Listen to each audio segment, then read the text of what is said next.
But I did speak to Khumalo.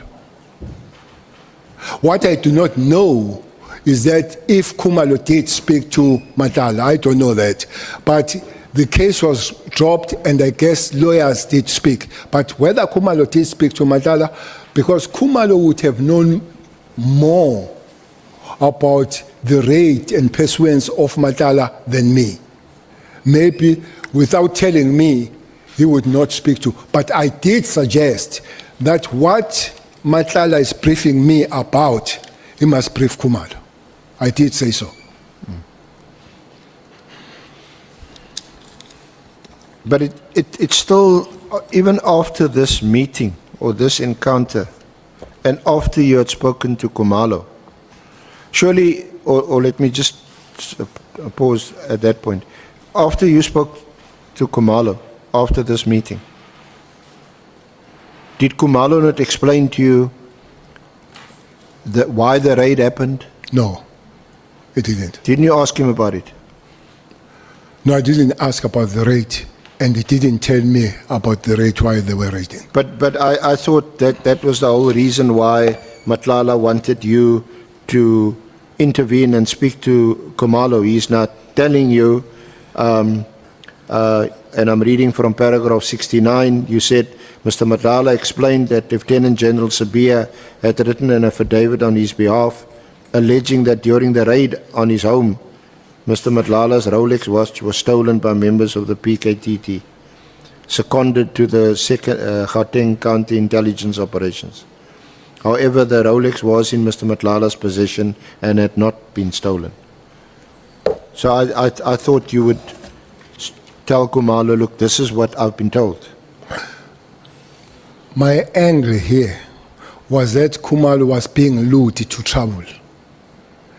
To say taking him to court has got nothing to do with illegality of the raid, but is used as a transit towards his being disciplined, because he will have to lose the case in court, and then his seniors, which happens to be, because he reports to this Deputy National Commissioner who is Sibisi, who is this interior motive of sending Matala. But Matala says, now I realize that I'm being used.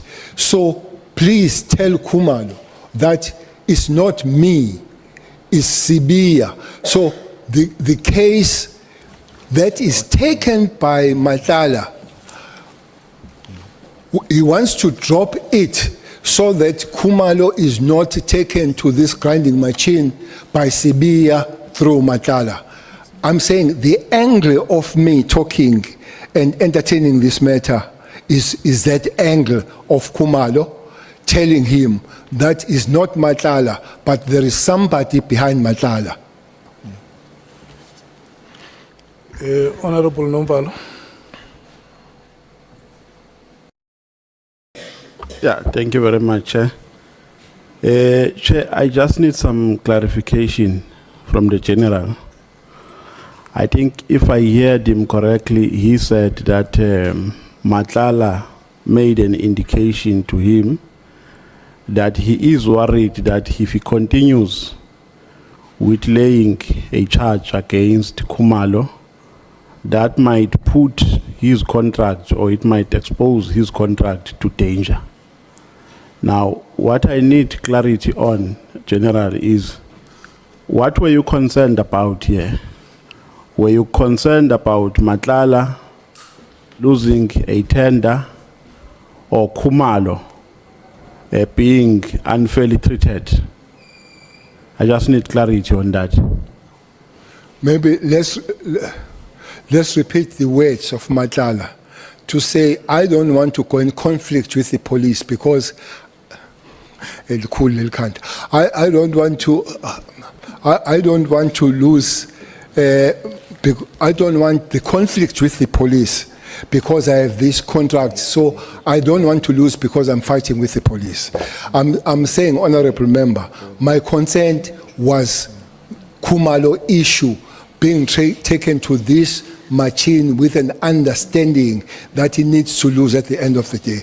But I'm not denying that Matlala himself could have benefited in that process of saving his contract. But that's not the main issue here. The main issue is Khumalo that is taken to court, and he must lose the court and that discipline and taken out of the system. I'll pursue it during my turn, Chair.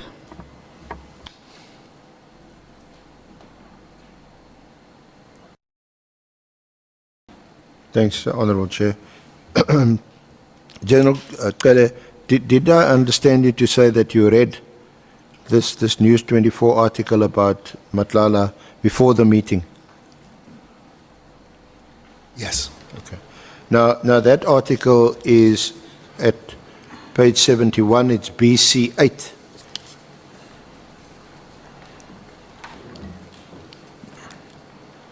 Page 70. 81. Yeah, BC 8, 71 and 72.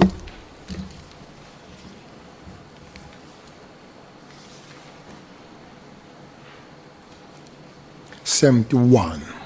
Yeah.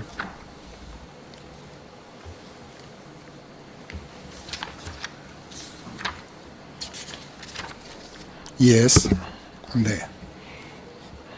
So before you met with Matlala, you would have had some idea of who this is.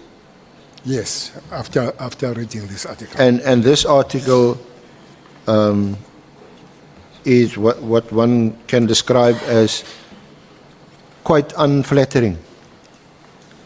Quite Unflattering. unthreatening. Yeah. We're not going to, we've had a lot of the dictionary in this hearing so far. It's an article which is not kind to Mr. Matlala. Oh, yes. It portrays him as someone who is involved in murky dealings. Of course, I don't rely on this article for what's contained in it. But if I had to read this article before meeting someone, and I do meet him, even if I didn't know I was going to meet him, I'd probably jump up immediately and leave. I mean, this is just randomly look at it's about the Tembisa Hospital fraud investigation. He's now entangled in a case involving the kidnapping of a woman and a child. Then it talks about following a raid on his home. Then in court papers, so he's involved there, there's the 360 million. Then it talks about Kobile, Dikhale and her 9-year-old son were abducted.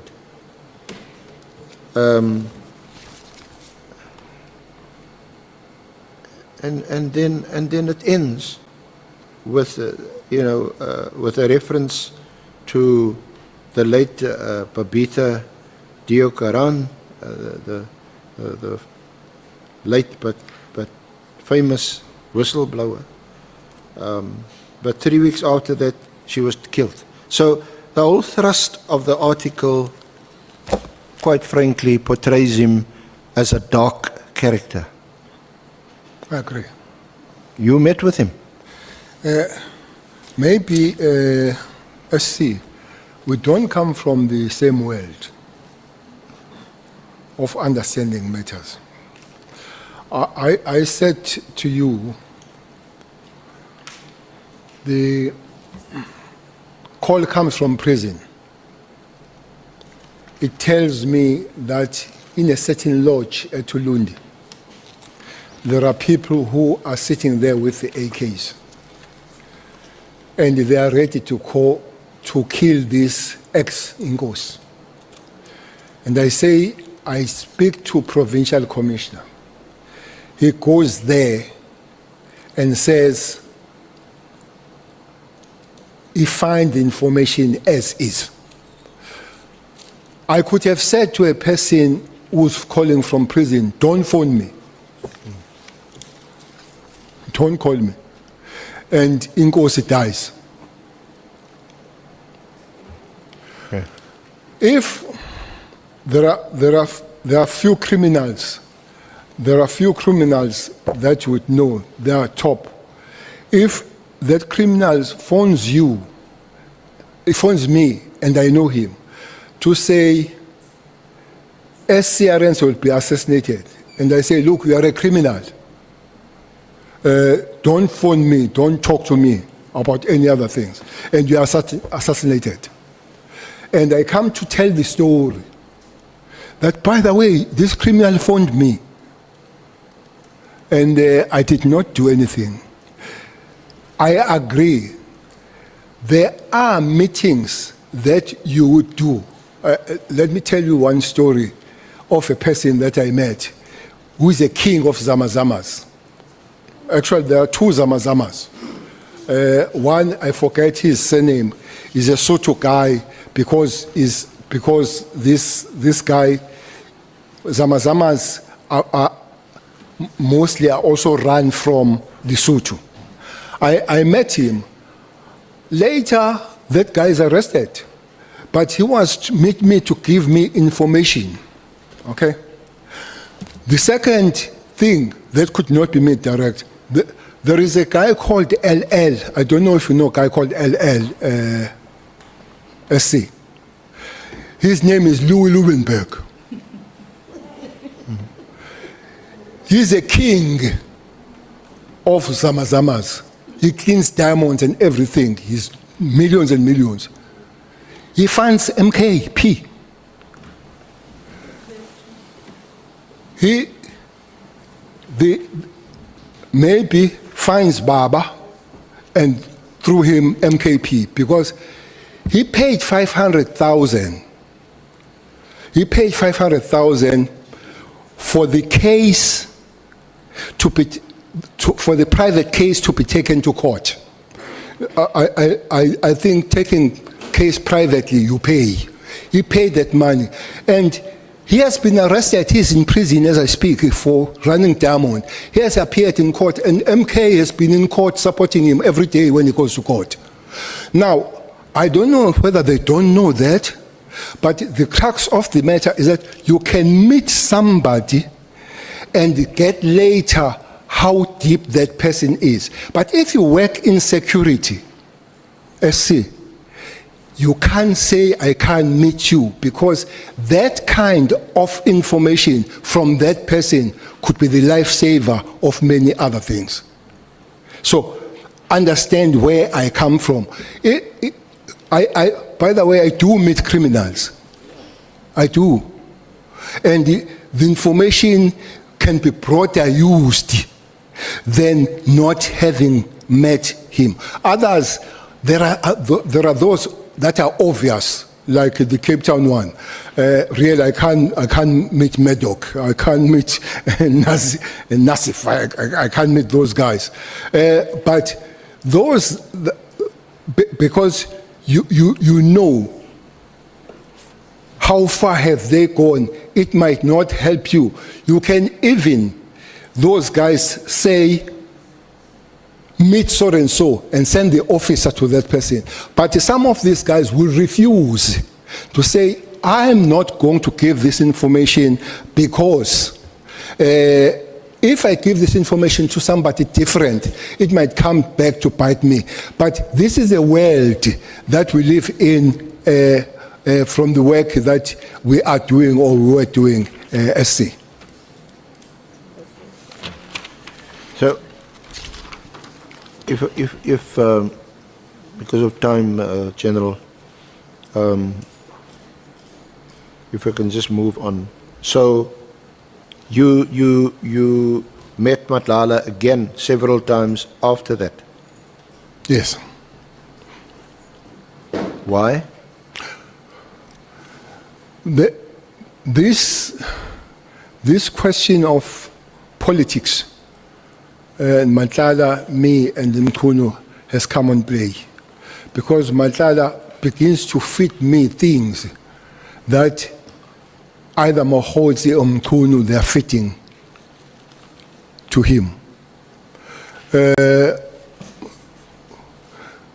Basically, some of them, they are targeted to Khumalo. I must come up front. I've worked with Khumalo. I've seen his work. I think I don't know his dark side, but he's one, if he does have one, but he's one corp that I will protect. Khumalo is one corp that I'll protect. So, and it's like Mkhwanazi himself. For me, he remains a good cop. People, they've asked that he has spoken things about you. I said, separate a good cop to the human being, because that is a good cop. It doesn't mean he's a perfect human being. We can come back to that. But there are those people that I will protect, knowing very well how much are they contributing towards the proper working of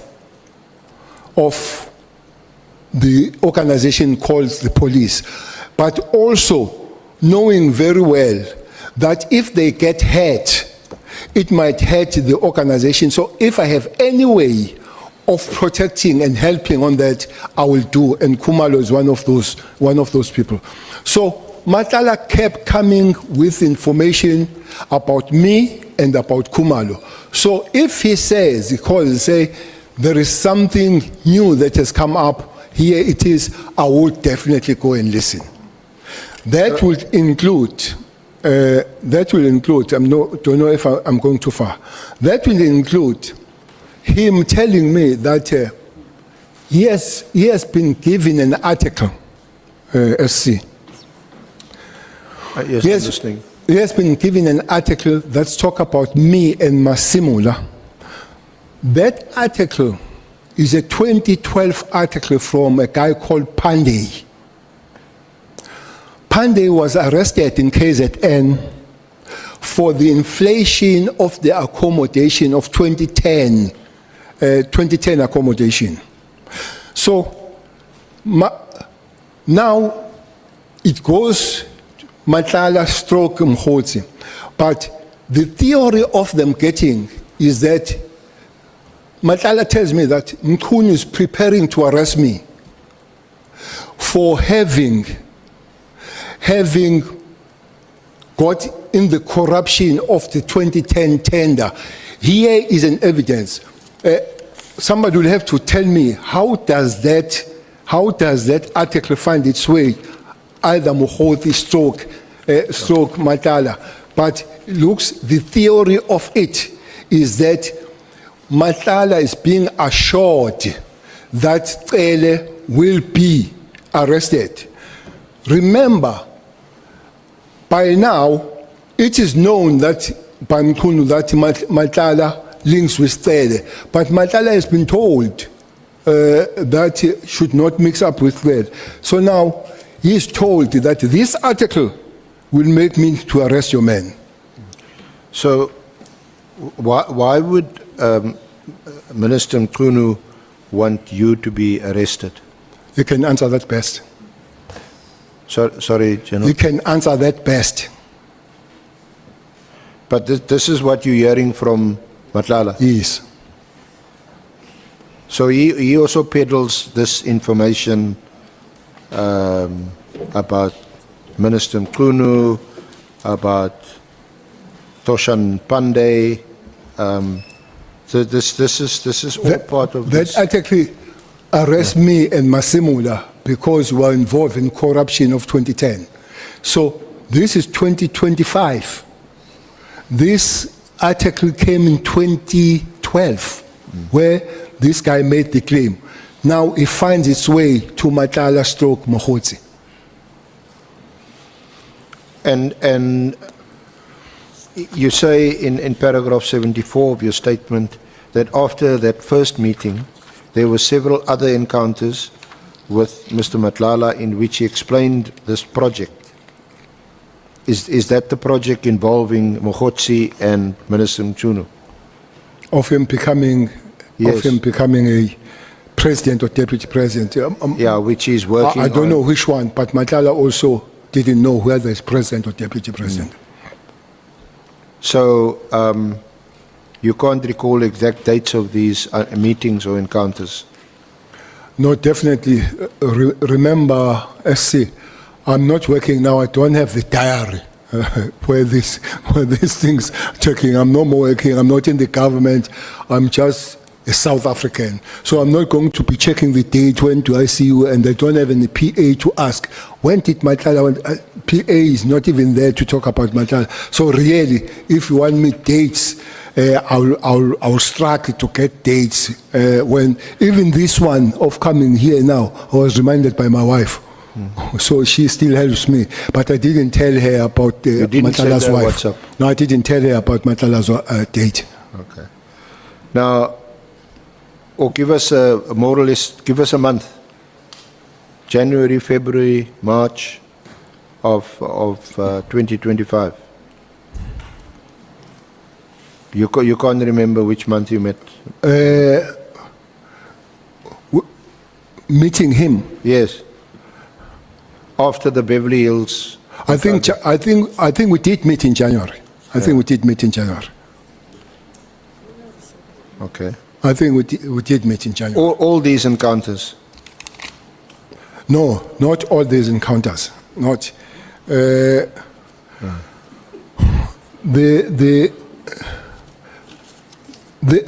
encounters. The encounters were intense in January after we've met, the Khumalo thing, and at a certain given point, I don't know when, the issue of the irregular tender then comes. Maybe one major thing that happens here, Mabonga died.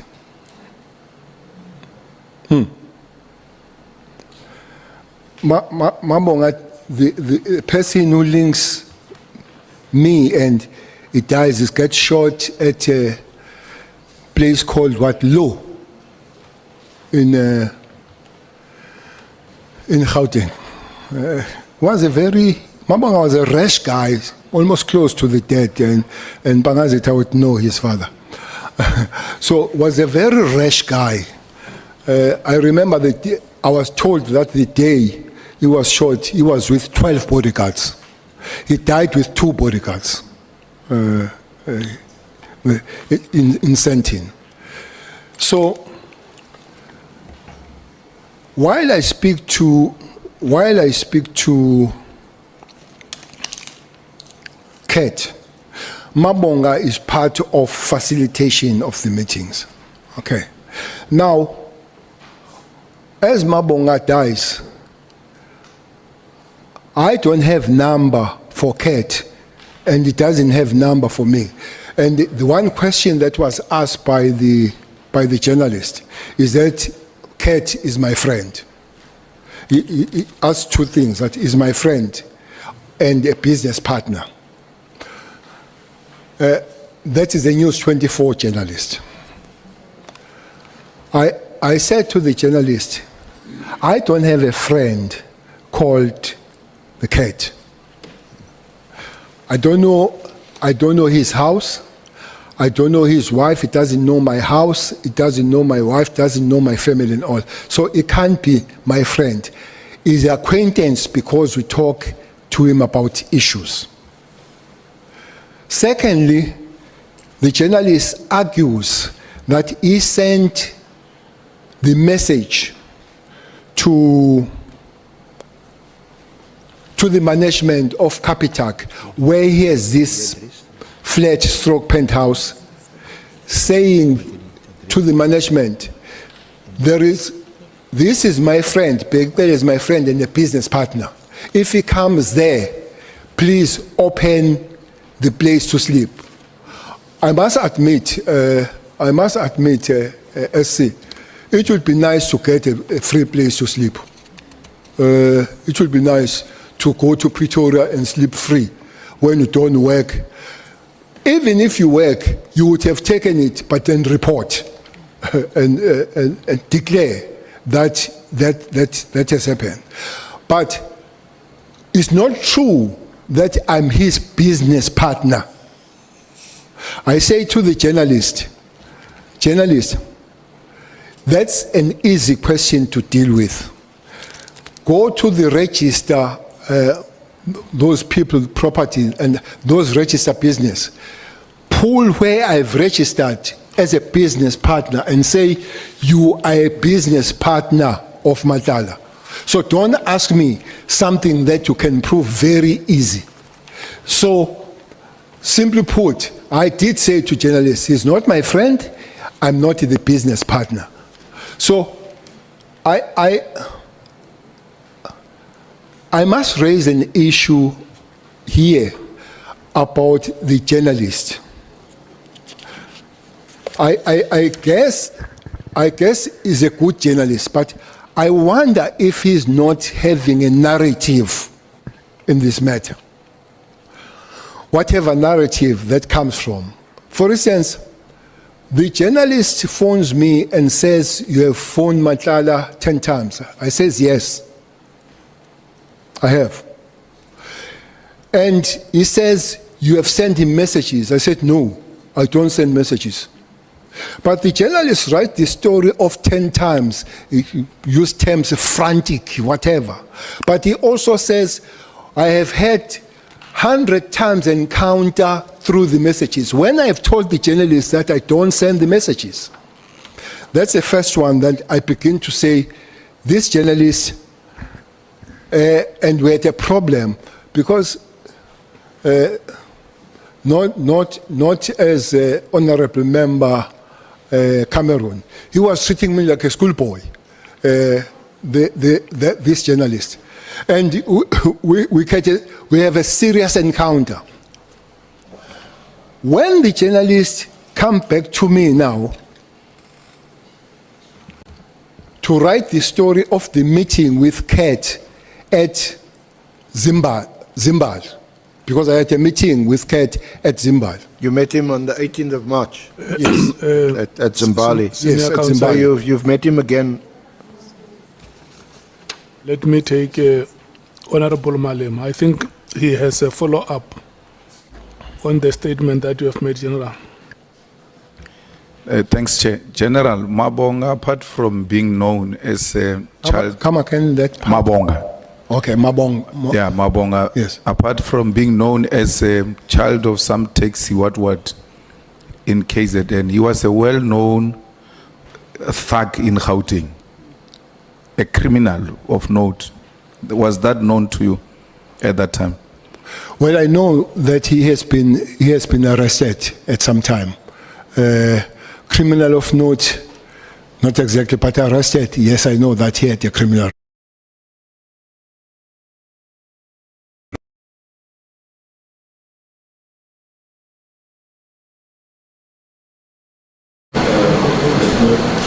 Sorry, you met Mr. Matlala several times since. And you also were made aware of an email. Sorry, it's because you don't send WhatsApps. It's a WhatsApp. Okay. From Brown Mogorosi on the 22nd of January, where he says, and I'm just reading, it's on page 27 of to the annexures. Sorry, it's in the body of your affidavit, sorry. On page 27. So it's Mogorosi to Matlala. Because the name's Lamini. You'll see the name Dlamini, but that's also another name for Matlala. That's what we know. Yeah. So you'll see at Are you okay?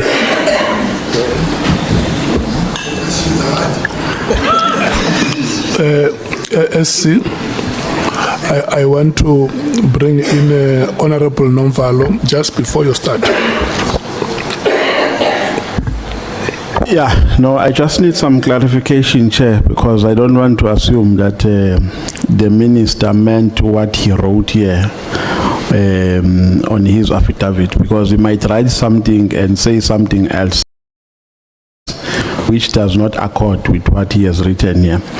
When he was saying that it would have been nice to sleep in a free accommodation, was he actually confirming that indeed he slept in Matlala's apartment?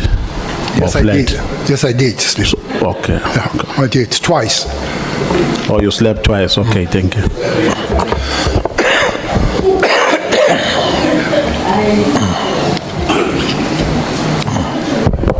Are you fine? Fine, Chair. Thank you. Let's proceed. I was trying to follow a sequence, Honourable Chair, and get there. But I was still, General, referring you to page 27 of your statement, which is this, Page 27. yeah, WhatsApp from Matlala.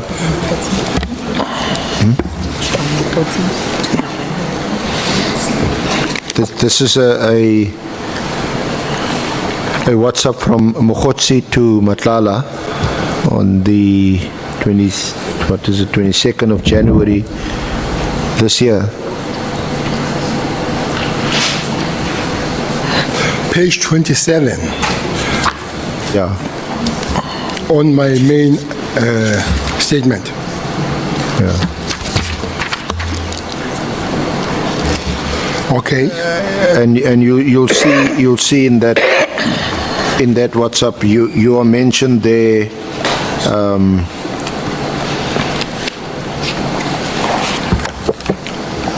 several times. In the first paragraph, there's reference to the 26 million tender, and they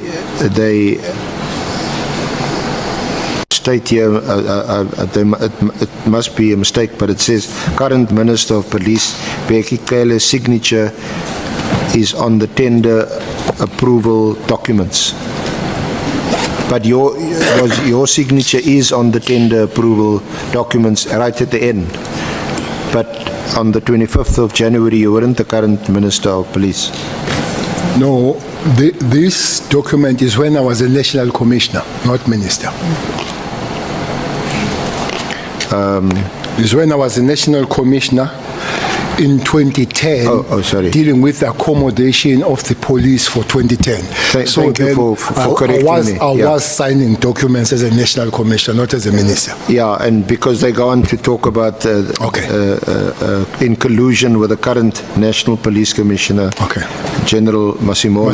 Masimula Yeah, was head of policing, visible policing then. Let me rather jump to the end of this WhatsApp, which says Pele was putting a lot of pressure for the then acting commissioner, Lieutenant General Nhlanhla Mkhwanazi, to finalize these appointments. So just explain what this is all about. Is this Read the there, 2010? What is happening? Can you read again? At the bottom of the WhatsApp, Pele was putting a lot of pressure for the then acting commissioner, Lieutenant General Nhlanhla Mkhwanazi, to finalize these appointments. It was during this meeting whereby they all struck a deal that Balushan and Perumal will make all the aforementioned cases to disappear, as well as Pele will be protected from prosecution for the 2010 World Cup tender corruption. Where is Pele this time? Mkhwanazi is acting because Pele is suspended. Where in his references? In his Mkhwanazi is acting because Pele is suspended. Yeah, no. Now, Pele, from suspension, runs from suspension to come and put pressure on the acting national commissioner to work on this thing. No, it appears that they are reviving this issue of the 2010 tender, which you're aware of. I'm aware of You're it. aware of that, Yeah. that tender, but they're reviving that and this is what you say in your affidavit at at paragraph 76. I understand that this was the text message that was to be used to try and bring charges against me. I do not know why bringing charges against me was part of the project discussed by Minister Nkunu and Brown Mogorosi with Mr. Matlala. Since I'm no longer involved in government, I suspect, however, that it may relate to my continued involvement in politics in KZN, which is relevant for the upcoming ANC election. I affirm. That's my statement. But isn't the real reason why they, if it is the case that they want to draw you, suck you into this by reviving 2010 stuff, that they wanted you to put pressure on General Khumalo and his ongoing investigations into, amongst others, Matlala, Molefe, Mogorosi, this whole syndicate? I say, don't go too far. I don't know Mogorosi, I don't know Molefe. I know Matlala. So if you pull them together, I might get confused because I don't know. But you know, you've met Matlala. And Yeah. yes, and he's telling you that. But I don't know Molefe. Yeah. I've seen him getting the bail now and again. I've read that he has been arrested in London, but he still gets the bail after bail after bail. So, yes, and stories how he gets the bail, that somebody was paid for the bail and the police knew that he was going to bail so long he pays that person. So I don't know. I don't know Mogorosi either. I only know that he comes from Mahikeng. This thing, it might be an issue, remains a suspicion to me, that is got to do with the processes of the African National Congress conference. But a person who can affirm what's an issue is a person who wants me arrested using this 2012 and sending these things and promising Matlala that I'll be arrested soon. So that's a person that can explain. Yeah. Mine could be the suspicion that maybe the suspicion that I'm not supporting the cause of somebody becoming a president or deputy president. Maybe I'm supporting other people. That one is mine. I'm not going to tell you.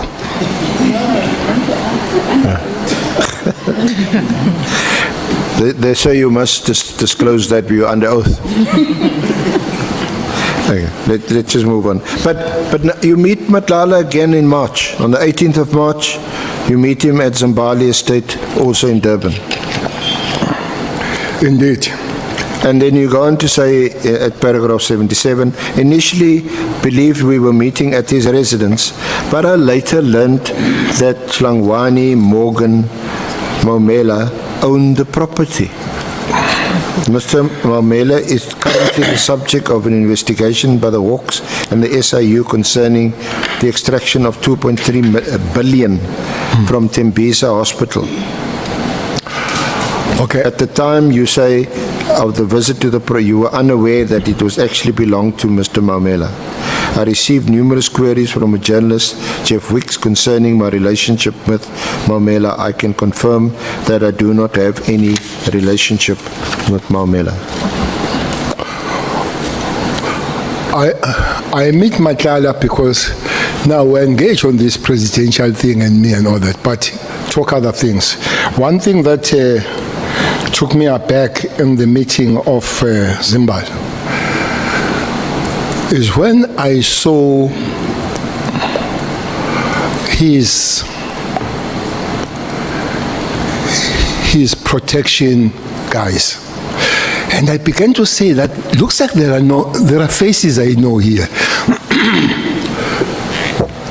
What nearly made me fall down is when he told me that some of those guys, 23 of them, has recruited them from Special Task Force of the Army. I said to myself, what is this? He has taken 23 of the special task force of the army to guard him. They're even recruiting some of our best, highly trained officers. Let's see, I'm giving you the story that scared me. Why I'm scared of this story is because I've spoken to Ntlantla earlier on and gave me the information that we have lost 56 members of the Special Task Force of Police to the taxi industry. 56. Now, I'm told that to train one member of the Special Task Force is 1.1 million to be all-rounder. One. We have lost 56 to the taxi industry. Maybe there where I threaten you of knowing. But I've got two issues here. That I can't have such a production to the private security. That's the first fear. The second fear is that looks like we're increasing the capabilities of the private security versus the state. Because I don't care how many you send, there will be a serious battle between 56 guys in the taxi industry with the 20 guys you send of the Special Task Force. So it's something that must be,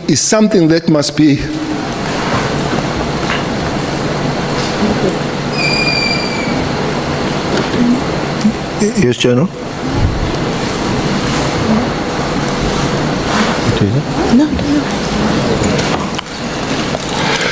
It's something that must be corrected, Chair. Indeed, Masimula and me, we engage the taxi guys in KZN to say, bring back our men. They say, we pay them better. We pay them better. Talk to them. I say, guys, can we go back home? They say, Minister, we love the page. National Commission, we love the page, but we don't eat the page.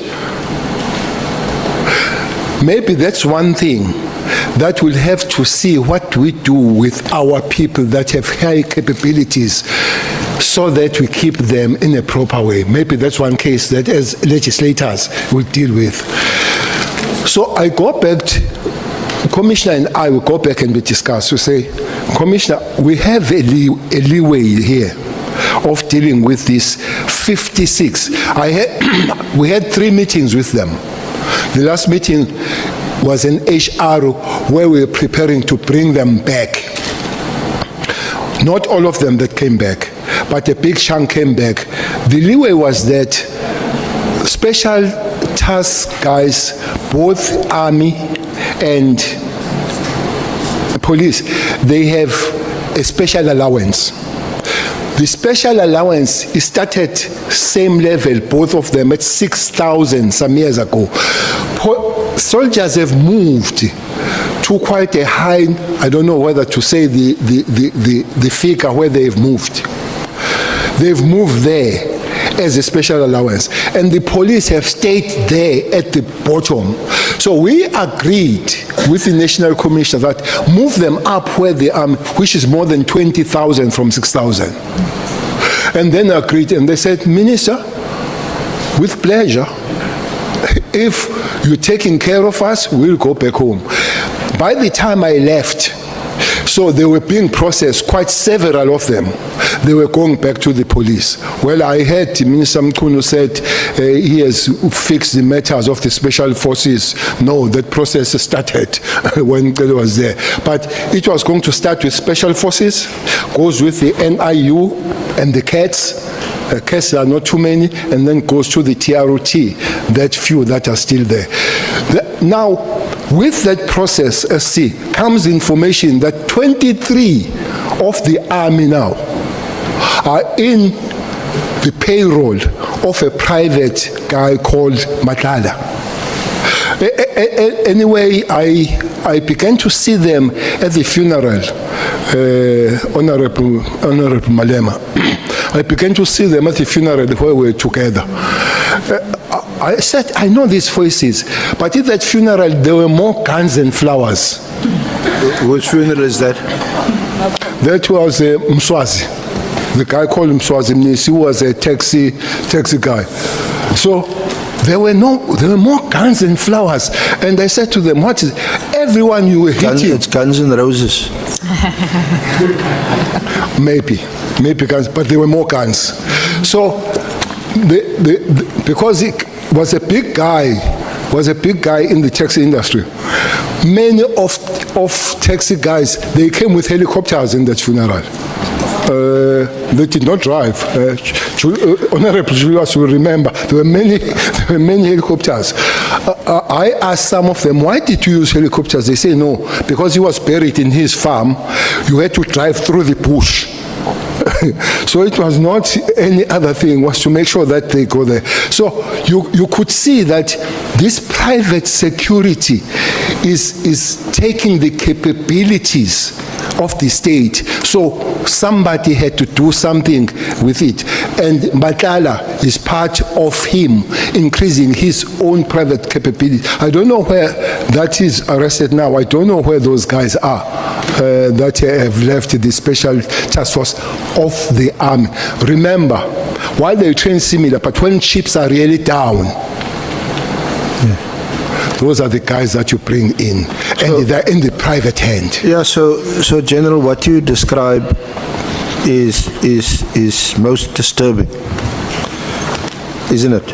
It's high-level crime, sophisticated, even buying off or inducing some of our top police and army, specially trained officers, to actually employ them on their side. And obviously they're involved in what is clearly a criminal enterprise. Do you agree with that? No, I don't have that evidence that they're involved in what is criminal. For what purpose would they want these people to be surrounded by people that's heavily call armed? them their protectors, but it's not only them here, SC, that could be blamed. The state also must take some form of responsibility. You can't train those people. I usually call them human machines and don't take care of them. I blame them for going and all that. I don't know what are they taught to do in the private arm, but the state will have to look at them. You train me highly, you keep me highly. Simple and straightforward. So just to continue, what I think, what emerges from... Honorable Skosana. Thank you, Chair. I just wanted clarity from the witness. The Cat Matlala, you said you met him in Belleville Hills in December last year, if I remember well. Correct. And then you say at the funeral, if I hear you well, hence I'm looking for a clarity from you. There were a lot of guns than flowers. And was Matlala there? No, I didn't see him. So the security company, you don't know what security company was there? There were many taxi guys. These guys are split. Those taxi, they just take. I think they pay them well. But they are not taken by one taxi boss. They're taken by many. So a person that, and I'm sure you know the person that was being buried there. Yeah, I know he is. Yeah, I'm sure you know him very well. I'm sure you know him very well. I'm sure you also know a person that is at war with. Yeah, you know him too. So that is buried. So all these guys, they come because I guess everybody that is in the taxi industry knew in that particular day who was buried. I was there in the funeral. The Honorable Malema was there. Honorable Fikile Mbalule was there. And the three of us, we spoke at the funeral. We all spoke at the funeral. So it was a very high profile. I haven't checked, but I might suspect that Matlala could be there, but I don't have that information, Honorable Member. Thank you, Chair. You may proceed, SC.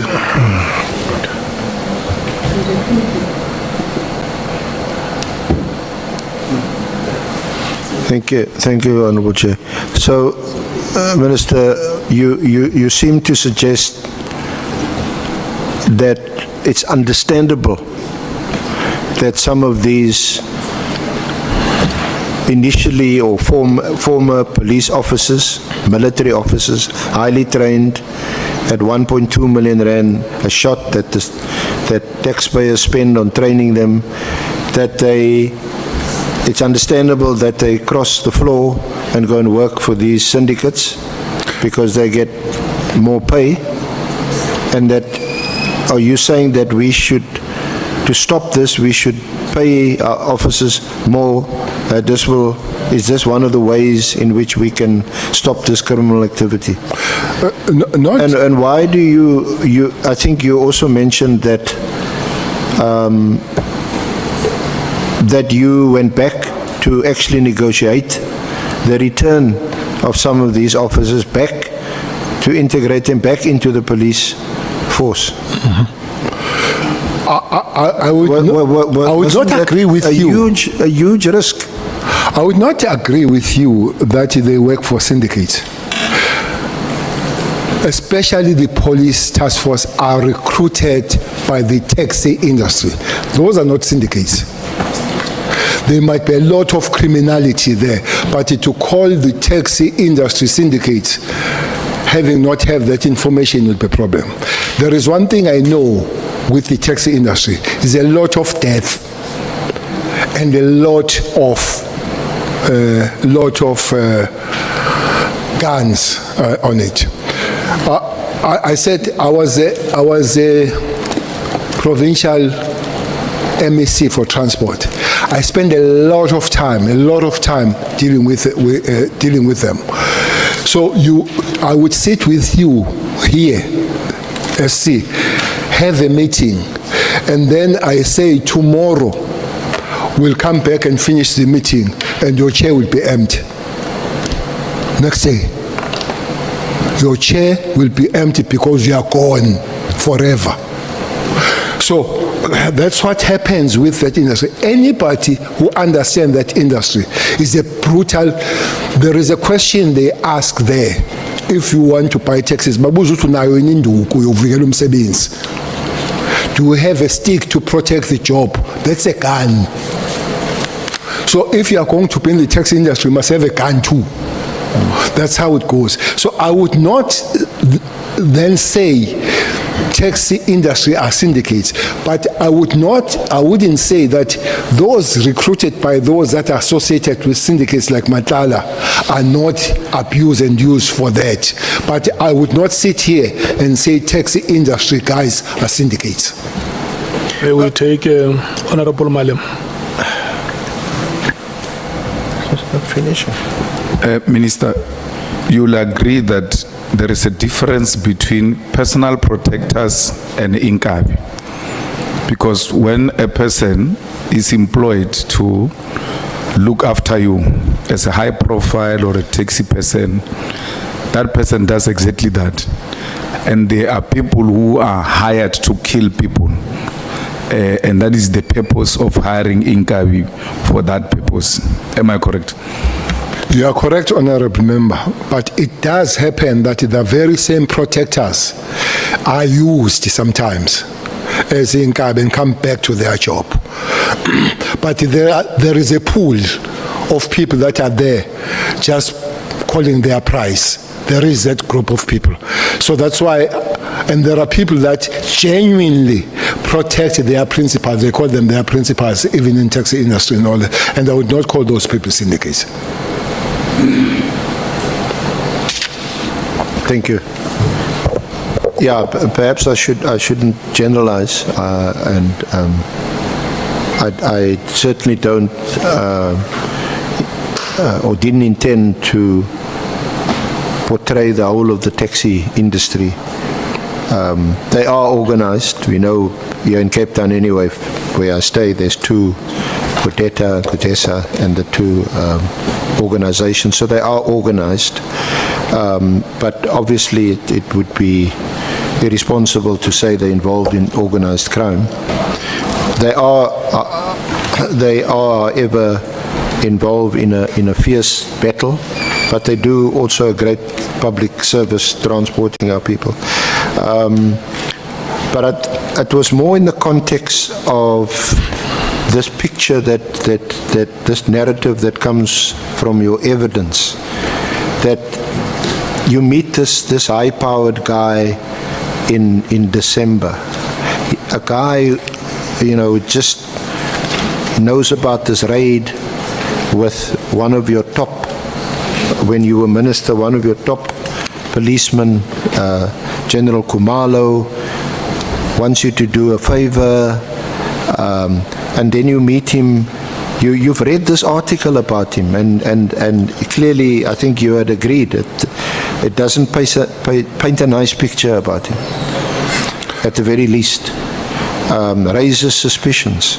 I would agree. And then you go to a funeral, and then you go to Zimbabwe, and then you didn't know that this is another, well, according to the media anyway, notorious person's house. So Minister, you either you unwittingly, unknowingly are drawn into this web of dark criminality, or you go in there with your eyes open.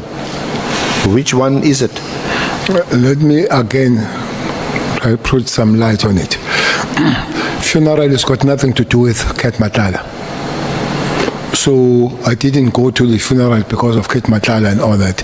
It was Mr. Mnisi, called Swazi, who died in hospital. So because I have worked with him in dealing with the problem of taxi industry. So as a person I know. So it's got nothing to do with Matlala at that particular time. Though I have learned SC and Honorable Malem, that his security has also looked after Malem, that his security has also looked after Mswas of Ket Matlala, which puts a clash between Matlala and Joe. I'm sure we know Joe. And Joe, it comes from there, and they all come from Mpumalanga. They all come from Mpumalanga. That's why he knows them. He knows them very well. And there would be issue, and there would be stories about them, and even the honorable Skosana would know the stories. But we still meet them. But we know the stories. We know the story of Ucho Nsibanyon that everybody talks. But we still meet and we still talk. But I want to go to Zimbabwe. Because the article says I went to, who's the guy, Maumela,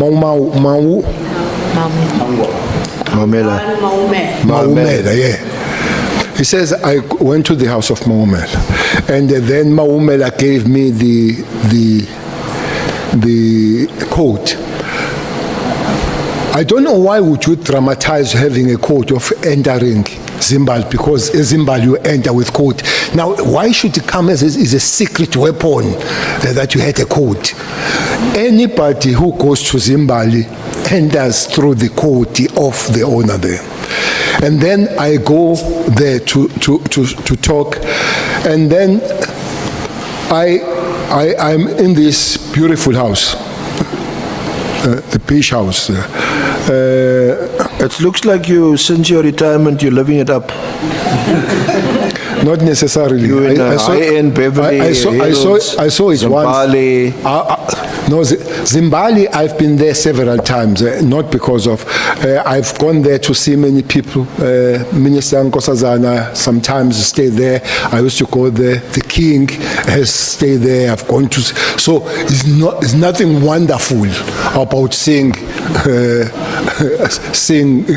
Cat at Zimbali. I have been in Zimbali to see people. I've had conferences at Zimbali, one of the top hotels and all that. But the story I want to make, the journalist leaves the message. Leaves the message to say, I went to see Cat at Zimbali, which is not a secret. It's not a secret, it's got nothing to secret. And then he writes something to say the house was Maumela. I didn't know. The house, Cat told me that he had 2 houses in Zimbabwe. So this is one of these houses. So I heard it from the journalist that the house was Maumela. But the journalist accuses me. He writes the message and he says, the journalist says to me, I don't want to talk to you. I still have those messages. I don't want to talk to me. Write down. I have told the journalist before that I don't write. The journalist is trapping me. He wants me to write. I told him that I don't write, but he says this time, I don't want to speak to you. I'll not write. I don't write. I phoned the journalist 10 times. I phoned the journalist 10 times. He's got 10 missed calls, which are dramatic with Matala, but he doesn't write that I phoned him 10 times, not finding him, the journalist. And the journalist goes to point 3, raised 3 points. Point 3 says, he is aware and the facts that I have benefited from who's this guy? Benefited from Maumela. I've stayed in his house. I was in his house. I've been driven around. I don't know Maumela. I go back, after I came back from the 10 calls, I go back to say, why do you say I know Maumela? Said, I didn't know that you don't know, so I retract that. But he has written the story. He has written the story, the journalist. Okay. Maybe Mkhwanazi is correct on that one, and I concur with that. Journalists, they develop some kind of narratives that they want to be there. That journalist, he knows the journalist what has done, and ever since he has not written the story, has not come back to me. But he didn't write the story. He sent an apology to me. He sent, the journalist sent an apology to me to say he made a mistake to say I know Maumela. He meant that I know Matala. And that journalist knows long time ago that I know Matala. Why would he make that? He believed that I'm not going to answer and was going to write the story of me moving around with Maumela, creating narratives. Thanks, Chair. General, you don't write or you can't write. You are just unable to construct a paragraph. Both. Okay. No. If you say I can't write, no, I can write, but I can't write the SMS message. Okay, thanks. Julius, Honorable Julius only knows that Massimula can't write the English. So it looks like it's a general problem in the service. We need to look at it on how do we give support. It's not a general problem, it's a problem of generals. Honorable Mali. General, were not a teacher at some point? Yes, I used to teach. So you are a teacher by profession? Yes. So you used to write? No. At the blackboard. At the chalkboard. It was green that time. I used to write on the green. So there were no gadgets during my teaching. You can only write with chalk, with a crayon. Yeah, the chalk on the board. The dust and all that. You know. I have given you until 4. yourself until 4. Uninterrupted. Yeah, uninterrupted. General, can we just deal with some of the further allegations against you in relation to Mr. Matlala? Now, you say at paragraph 78.1 that you left government in June 2024, and of course these days like you already said at the outset here today, any travel and accommodation is at your own expense. But that, so when Mr. Matlala offered you the use of his penthouse when you were in Pretoria, you took up his offer. Yes. But that was when you were now a private citizen. Yes. Not in your, when you were still I've long left the government. I left the government June, this is January. How many times did you visit his penthouse? Twice. Say twice. So at paragraph 78, you say that it is reported that Mr. Matlala sent a message to the staff of his penthouse on 27 January 2025. As you said yourself, everything seemed to happen in January, in which he stated the following: "Good day, can you do me a favor? There is a friend of mine who's also a business partner. He is former Minister of Police, bakhe. When he's in Pretoria, can you please ask management to inform the staff at the front desk to grant him access to my penthouse?" Well, I think I've spoken to that, especially the journalists did ask me.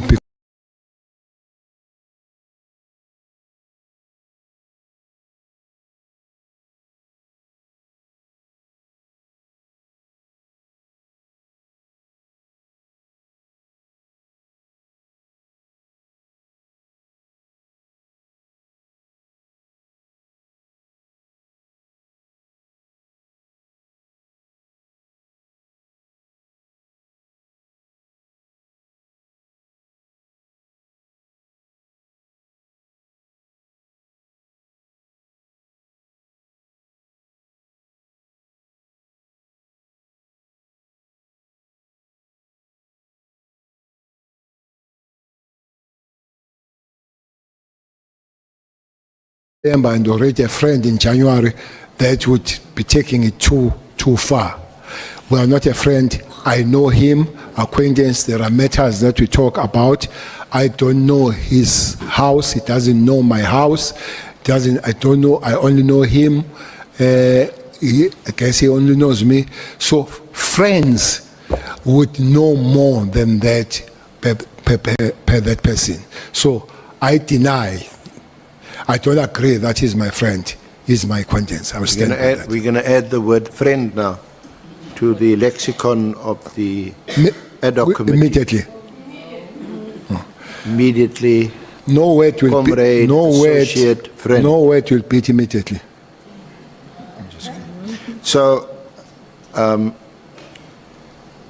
so General, just on the Medicare 24, contract, I think we covered much of it already, but that contract, or that, the tender was awarded on the 18th of June 2024, and that was shortly after your tenure as Minister of Police ended. Correct. But you had no role in the award, the award of the tender. I know nothing. Not only that, I know nothing about supply chain matters in the South African Police Service. I mean, you don't sign off on the award. It's the National Commissioner who signs off on the It's award. a national commission. And that's after evaluation, Yes. adjudication, and all the that, award. yes. Ministers don't sign on tenders. Yeah. Then, just second lastly, The allegation that you tried to push out Lieutenant General Khumalo in his evidence before the Matlanga Commission, Lieutenant General Mkonazi alleged that you had attempted to persuade the Divisional Head of Crime Intelligence, Lieutenant General Khumalo, to resign from SAPS to protect Lieutenant General Khan from investigation and internal disciplinary processes. And these allegations are outlined in an article which is next as BC 11.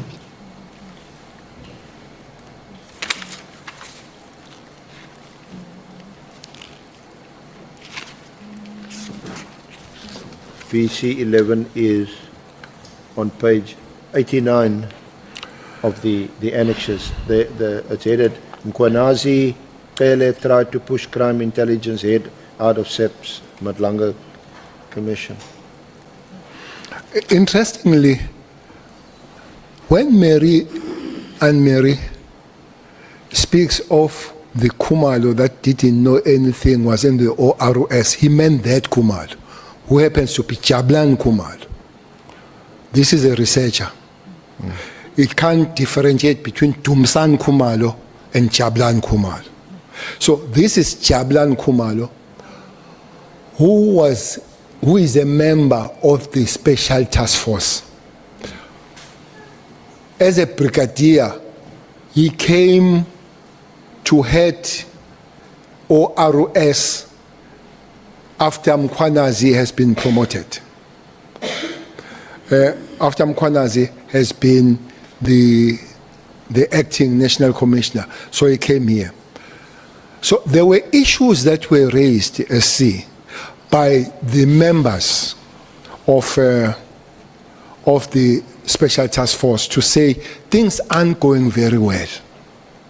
They say they were not assessed, they were not getting training, or raising things.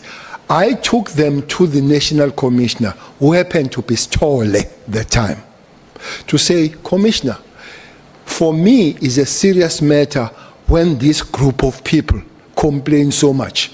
This is not the group of people that needs to complain, because when chiefs are down, those are the people that will revert back to them. So, but they were complaining about Khumalo and all that. I must say, in my stance with police, both as a national commissioner and the minister, I've buried one member of the Special Task Force. SC, by the way, that's one thing with the South African police. You bury every weekend. Those guys are dying. Police are dying. The sad thing, they die young. After establishing this SAPET Education Trust, it was after the funeral I attended at Kraaifontein as a national commissioner, where a police officer we're burying was 23. The wife standing on the open grave was 19. In her arms was a three months old. I said to the management, let's do something. What happens to these kids? Look, this guy is only the year. To accumulate anything in the South African police, at least you need to take 10 years. They die zero. It is on that score that the management also has agreed, SC, to give what we call a special death grant, so that there is something that the junior you are, actually it goes to the juniors, it doesn't go to generals, and it goes, because if you die first year, second year on the job, your family have just said something good is happening in this house, and boom, they don't know how to bury you. So we came there with that policy in the South Africa to say, junior you are help, so that there are funerals and all that they take care of. But the kids, it's that if you die on the line of duty, they must take you to school. That education trust must take you to school at least until the junior degree. That's what happened. I think there are close to 2,000 kids now that have been taken through. We wanted to make it independent, that not to be run by the police. Hence, its first chairperson of the trustees was Mkhatshwa, Smangaliso Mkhatshwa. We wanted eminent South Africans. Was Smangaliso Mkhatshwa, was Judge Mohoro, was Chaka Chaka. Those were the first person whom Pierre came and fired them. Okay. As she claimed that he started the subset, she didn't. She found it there. Now, I think I don't know much now, but I know, Chair, that is a certain prominent business person in Jaka. I don't know if people they know Jaka. He's a business person in South Africa. So, because we want it to be independent, and they run the thing. So it comes from there. It comes from there that we must be able to take care of ours so that they are focused on their work going forward, SC. And I hope that everybody contribute. I saw the Mkwana's social media inviting people to the golf match so that they can fundraise for that, and he has been good on that one. General, you didn't answer this aspect arose. SC, let me take Honorable Malem. No, Minister wanted to tell us about businessman Jack or something, and then you left him in relation to this fund. He's a chair of the subset now. Yeah, he's a chair of the education trust of the man that educates offense of the police. He's on that Congress. Thank you. So perhaps let me just remind you what your response was. The allegation by Lieutenant General Konazi that you tried to get Lieutenant General Khumalo to resign in order to protect Lieutenant General Khan. Let me respond to that. Yeah, you said that the allegation is without merit. The Premier of Gauteng approached me to see if I could recommend someone from SAPS for a key high-level position in Gauteng related to safety and security. I considered Lieutenant General Khumalo because he had worked well together and I was well aware of his capabilities. I approached Lieutenant General Konazi to inquire if he had any difficulties with me approaching Lieutenant General Khumalo concerning this position. The insinuation that I sought to approach Lieutenant General Khumalo to protect Lieutenant General Khan from investigation is unwarranted. At the time of my discussion, which took place after I was no longer Minister of Police, I was unaware of the internal processes within SAPS and that Lieutenant General Khan was undergoing disciplinary processes. Moreover, there is nothing sinister or unlawful about me inquiring whether Lieutenant General Khumalo would be interested in a position in the Gauteng government.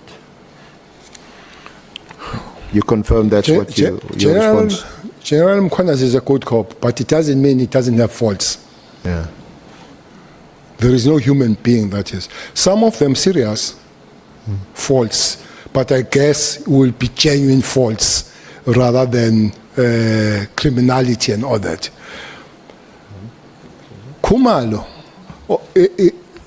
well, maybe the statement there is not full of what General Mkhwana said. He said he was disappointed on Minister Cele and never spoke to him thereafter, if you finish the statement that he said. Panyaza, the Premier, having created Amapanyapanya, I'm sure they were condemned yesterday.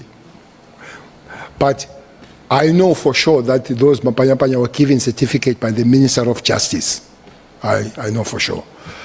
But he is also him and Premier of KZN are also MECs of safety in their provinces, both of them. Now, Panyaza says, I met him in Pretoria, in Apache, not in